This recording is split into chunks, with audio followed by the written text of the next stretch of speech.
No more undefeated at mas lalo pang naging interesting ang standings ng 2024 PVL All-Filipino Conference.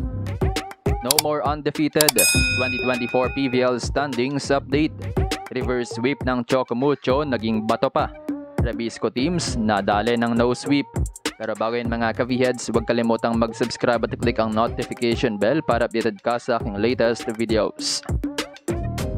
Kung last conference, halos runaway finalist na ang Rebisco teams ng Creamline at Chocomucho, ngayon ay mas lalong humigpit ang bakbakan sa PVL.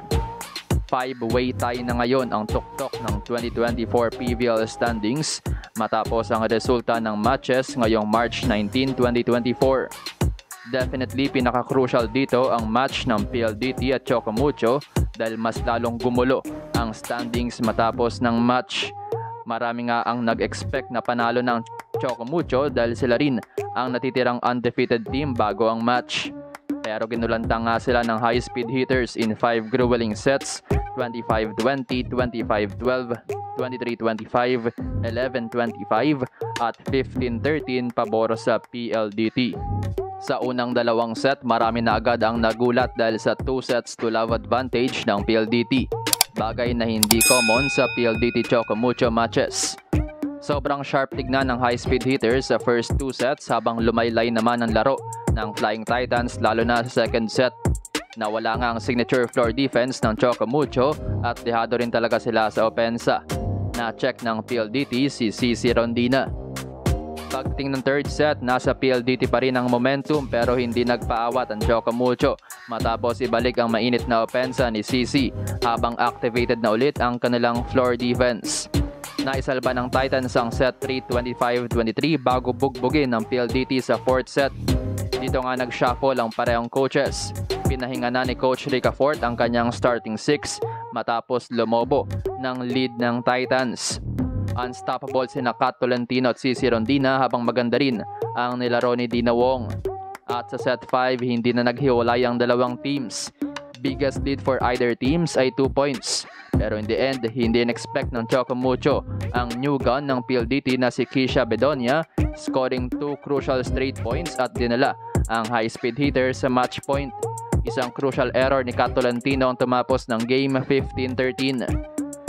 Player of the game si Kim Fajardo with 8 points and 22 excellent sets. Dalawa sa kanyang puntos ay crucial din ng set 5. Top scorer naman si Savvy Davison scoring 18 attacks, 3 blocks and 16 receptions. May 14 points naman si Erica Santos habang tabla naman sa 8 puntos si Nabaron at Palomata. Top scorer naman ng Chocomucho si CC Rondina with 25 points kasama ang 4 big blocks at 9 digs, 17 receptions. May 18 points naman si Kat Tolentino at 10 points si Isa Molde. Kung titingnan ng stats, hindi nagkulang ang Chocomucho dahil dikit na dikit nga ang team statistics.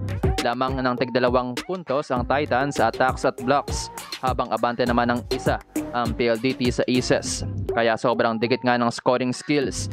Dahil dyan malaking factor ang 29 errors na nagawa ng Chocomucho kumpara sa 22 ng PLDT. Malaking factor din talaga ang nilaro ng non-scoring skills ng PLDT at sadyang pumabor din sa high-speed hitters ang game of momentum. Makikita rin ang ilang signs of improvement mula sa PLDT lalo na sa kanilang points production. Nakipagsabayan nga sila sa usual production ng Chocomucho.